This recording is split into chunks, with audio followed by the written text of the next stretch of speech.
और अब बात मुख्यमंत्री भजनलाल शर्मा के सादगी की करेंगे।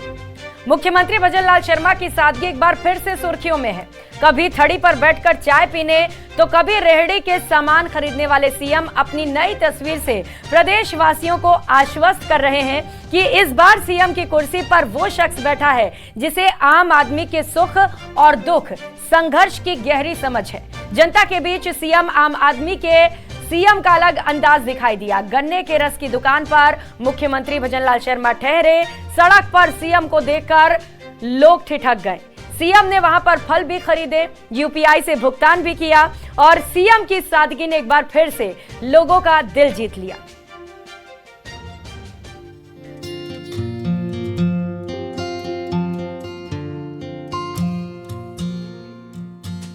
राज बदल रहा है और ये हम नहीं बल्कि तस्वीरें कह रही हैं। वरना गन्ने के रस की दुकान पर सूबे के मुखिया का यूं नजर आना कहां संभव होता था। पुराने जमाने में भले ही राजा महाराजा प्रजा का सुख दुख जानने के लिए भेष बदल कर निकलते थे, लेकिन धीरे धीरे वो दौर किस्से कहानियों तक सिमट गया। अरसे बाद सियासत की नई तस्वीर देखने को मिल रही है। वैसे प्रदेश के मुख्यमंत्री भजनलाल शर्मा अपनी सादगी के लिए अलग ही पहचान रखते हैं। कभी चाय की थड़ी पर तो कभी मॉर्निंग वॉक पर निकले प्रदेश के मुखिया को अपने बीच पाकर लोगों को एक बार अपनी आंखों पर विश्वास नहीं होता। बहरहाल तस्वीरें झुंझुनू की है, जहां सीएम साहब अपने चिर परिचित अंदाज में नजर आए। दरअसल कोर कमेटी की बैठक में शामिल होने के बाद मुख्यमंत्री झुंझुनू हवाई पट्टी के लिए जा रहे थे। अचानक रेलवे स्टेशन के पास फलों की रेहड़ी देख करके उन्होंने अपने काफिलों को रुकवा लिया और खुद गाड़ी से उतर करके रेहड़ी वाले से केले और अंगूर खरीदे। खरीदारी के बाद यूपीआई से 180 रुपए भुगतान किया। उनके साथ प्रदेश बीजेपी अध्यक्ष सीपी जोशी भी नजर आए। स्टाफ को गन्ने का जूस पिलाने के साथ भजनलाल शर्मा और सीपी जोशी ने गन्ने के रस से खुद को तरोताजा किया। वही सीएम ने पत्रकारों से बातचीत करते हुए ज्यादा कुछ तो नहीं कहा, पर इतना जरूर कहा कि निकलते हैं तो कहीं न कहीं कुछ न कुछ तो लेना तो पड़ेगा ही। सोचिए, जिस तक पहुंचने का विचार एक सामान्य आदमी के कल्पना में भी नहीं आए, उसे सामान्य ग्राहक की तरह अपनी दुकान पर खड़ा पाकर गन्ने वाले को कैसा महसूस हुआ होगा। बताने की जरूरत नहीं कि ऐसी तस्वीरें सिस्टम पर सवाल उठाने वालों में नया भरोसा पैदा करती हैं। आम आदमी को विश्वास पैदा होता है कि उनके साथ दुकान पर खड़ा होकर गन्ने का जूस पीने वाला उनकी गुहार पर जरूर गौर फरमाएगा, उनकी मुश्किलों का जरूर हल निकालेगा। न्यूज़ 18 राजस्थान के लिए झुंझुनू से कृष्ण सिंह की रिपोर्ट।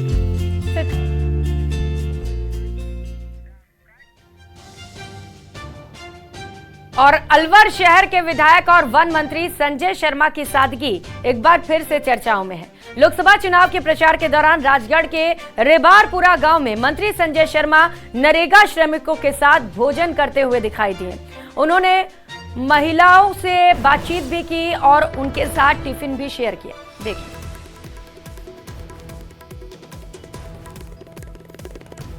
तो मंत्री संजय शर्मा की सादगी, जिसकी तस्वीर इस वक्त आप देख पा रहे हैं, ये सादगी खूब चर्चाओं में है। सोशल मीडिया पर ये तस्वीरें तेजी के साथ वायरल की जा रही हैं, जहां पर महिलाओं ने उनके सामने टिफिन खोल दिए।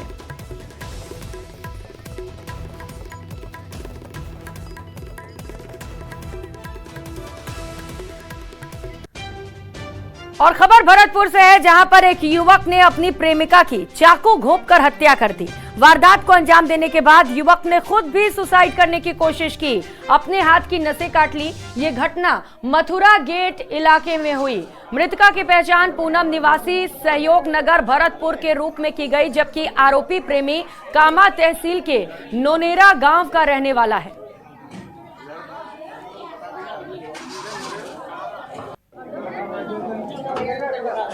तो युवक ने प्रेमिका की हत्या की, फिर खुद भी सुसाइड की कोशिश की। प्रेमिका की हत्या के बाद उसने खुद के हाथों के भी नस काट लिए। हालांकि राहत की बात यह है कि युवक की जान बच गई है, लेकिन इस पूरे घटनाक्रम के पीछे वजह क्या रही, ये फिलहाल जांच का विषय है।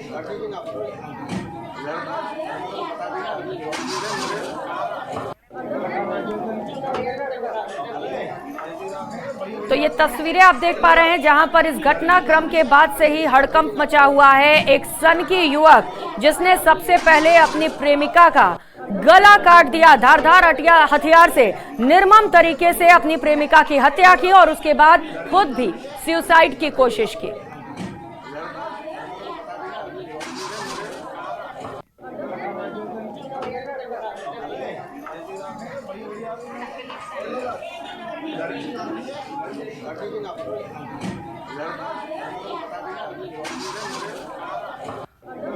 और खबर कोटा से है। अगवा छात्रा के मामले में एसपी अमृता दुहन ने बड़ा खुलासा किया है। पुलिस की अब तक की जांच में यह बात सामने आई है कि लड़की का अपहरण नहीं हुआ, बल्कि छात्रा ने अपने दोस्त के साथ मिलकर साजिश रची थी। इस पर देखिए हमारी एक खास रिपोर्ट।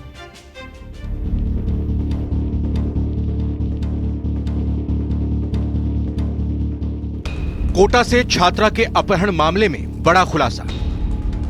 एसपी अमृता दुहन ने दी बड़ी जानकारी। एसपी अमृता ने छात्रा के अपहरण से किया इनकार। सोमवार से कोटा पुलिस नीट की तैयारी कर रही छात्रा के अपहरण मामले को सुलझाने में लगी थी और आखिरकार पुलिस के हाथ बहुत बड़ी लीड लगी है। एसपी अमृता का कहना है कि अब तक की जांच से यह साफ हो गया है कि छात्रा का अपहरण नहीं हुआ था और वो जहां भी है सुरक्षित है। हमने अनुसंधान किया है, उसमें यही अपडेट मिली है हमें। हमें इस तरह के साक्ष्य मिले हैं जिसमें ये सामने आता है कि बच्ची के साथ कोई भी अपराध नहीं हुआ है, कोई आपराधिक गतिविधि नहीं कारित की गई है, किसी तरह का अपहरण नहीं हुआ है। ये एक तरह से अभी तक हमारे सामने जितने भी साक्ष्य हैं उससे झूठी प्रतीत होती है। पुलिस की जांच में यह बात सामने आई है कि अगस्त महीने में छात्रा अपनी माता के साथ कोटा में एडमिशन के लिए आई थी। 2 दिन वो कोटा में भी रही, लेकिन उसके बाद वो इंदौर चली गई। यानी साफ है कि वो कोटा में रहकर पढ़ाई नहीं कर रही थी। तो ये बात जरूर है कि वो जैसे पिछली अगस्त को 3 अगस्त को जो बच्ची है अपनी माँ के साथ यहाँ पर आई थी कोचिंग इंस्टीट्यूट में अपने को एनरोल कराने के लिए।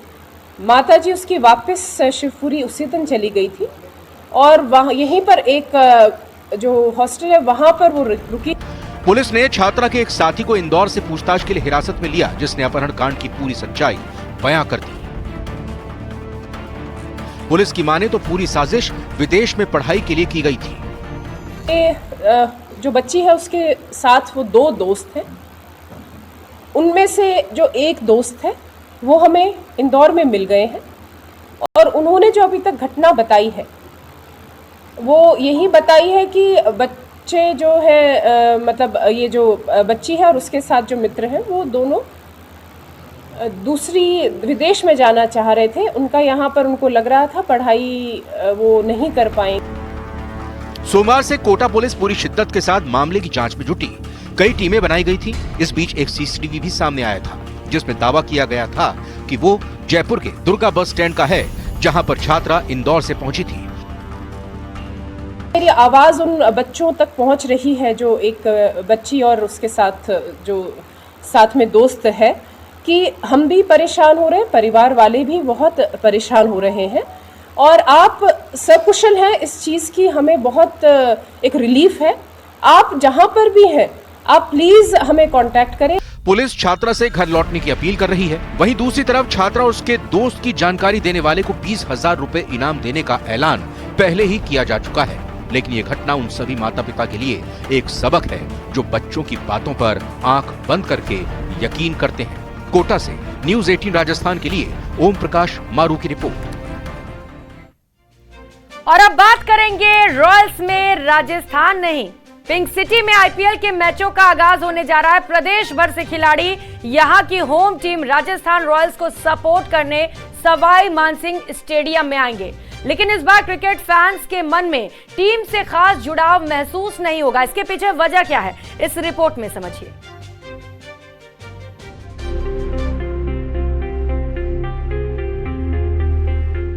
बाईस मार्च से आईपीएल का आगाज होने जा रहा है। जयपुर के एसएमएस स्टेडियम में 24 मार्च को राजस्थान रॉयल्स और लखनऊ सुपर जॉयंट्स की भिड़ंत होगी। इसके लिए एसएमएस स्टेडियम को राजस्थान रॉयल्स की ड्रेस और गुलाबी नगरी की पिंक थीम पर सजाया जा रहा है। स्टेडियम की सीटों का रंग स्काई ब्लू से बदल करके पिंक कर दिया गया है। यानी आईपीएल के आयोजन को यादगार बनाने की पूरी तैयारी है। लेकिन ये कैसी तैयारी और कैसा आयोजन जब घरेलू टैलेंट को ही हाशिए पर धकेल दिया गया हो। वैसे तो आईपीएल की टीम राजस्थान रॉयल्स राजस्थानियों की टीम कही जाती है, लेकिन राजस्थान रॉयल की टीम में मौजूदा समय में प्रदेश का एक भी खिलाड़ी मौजूद नहीं है। राजस्थान रॉयल्स राजस्थान की टीम है। इस टीम में राजस्थान के खिलाड़ी ना होना ये अपना में एक बड़ी विडंबना का विषय है। जब बात राजस्थान की जाए तो इस टीम में राजस्थान खिलाड़ी होने चाहिए। पहले भी कुछ खिलाड़ियों को इक्का दुक्का खिलाड़ियों को राजस्थान रॉयल्स ने मौका दिया, लेकिन वो खिलाड़ी 11 में खेलते नजर नहीं आए। राजस्थान रॉयल्स की टीम भले ही राजस्थान के खिलाड़ियों को मौका न दे, लेकिन आईपीएल की दूसरी टीमों में राजस्थान के स्थानीय खिलाड़ी न सिर्फ नजर आ रहे हैं, बल्कि अपने प्रदर्शन की छाप भी छोड़ रहे हैं। इनमें दीपक चाहर, राहुल चाहर, रवि बिश्नोई, खलील अहमद, महिपाल लामरोर और कमलेश नागरकोटी ऐसे नाम हैं जो अंतर्राष्ट्रीय मुकाबलों में अपना दमखम दिखा चुके हैं। लेकिन अफसोस, आईपीएल के लिए जब नीलामी होती है तब शायद रॉयल्स मैनेजमेंट राजस्थानी खिलाड़ियों को कंसीडर नहीं करता, जबकि दूसरे राज्यों से जुड़ी टीमों में वहां के स्थानीय खिलाड़ियों को भरपूर मौका मिलता है। ऐसा नहीं है कि यहाँ कोई टैलेंट की कमी है या इस तरह से, लेकिन ये फ्रेंचाइजी की कमी मानी जा रही है। ऊपर से फ्रेंचाइजी के ऑनर्स जो हैं, उनके जो टीम प्रबंधन है राजस्थान रॉयल, वो ये कह रहा है कि राजस्थान में टैलेंट की कमी है। मैं उनके इस बयान को बड़ा दुर्भाग्यपूर्ण मानता हूँ। ऐसा नहीं है कि राजस्थान रॉयल्स ने कभी राजस्थानी खिलाड़ियों को टीम में नहीं लिया तो जरूर, लेकिन नाम मात्र के लिए और गिने चुने ही। लीग के शुरुआती सीजन की बात करें तो राजस्थान रॉयल्स ने प्रदेश के कुछ खिलाड़ियों को टीम में जरूर शामिल किया था, जिनमें पंकज सिंह, दिशांत याग्निक, गजेंद्र सिंह, अशोक मिनारिया, दीपक चाहर, महिपाल लामरोर, शुभम गढ़वाल, आकाश सिंह और सुमित खत्री जैसे नाम हैं। मगर आईपीएल के 17वें सीजन में रॉयल्स की टीम में कोई भी राजस्थान का खिलाड़ी मौजूद नहीं है। राजस्थान रॉयल्स प्रबंधन अपनी कमी स्वीकार करता है कि राज्य में नियमित टैलेंट हंट कराने में नाकाम रहे। So he started with us actually. So that is not entirely true that we have not done it. So, even Deepak Chahar used to come and practice with us. That is also not true that we have not supported them. The question is, we're not getting enough. We're not focused on the talent hunting. So some part of the fault is ours. But we make a commitment to you in the next 5 years. At least there should be 5 to 7 players in the IPL. हालांकि IPL BCCI का एक domestic और व्यावसायिक tournament है, जहां इसकी टीमों में नीलामी के जरिए खिलाड़ियों की खरीद फरोख्त होती है।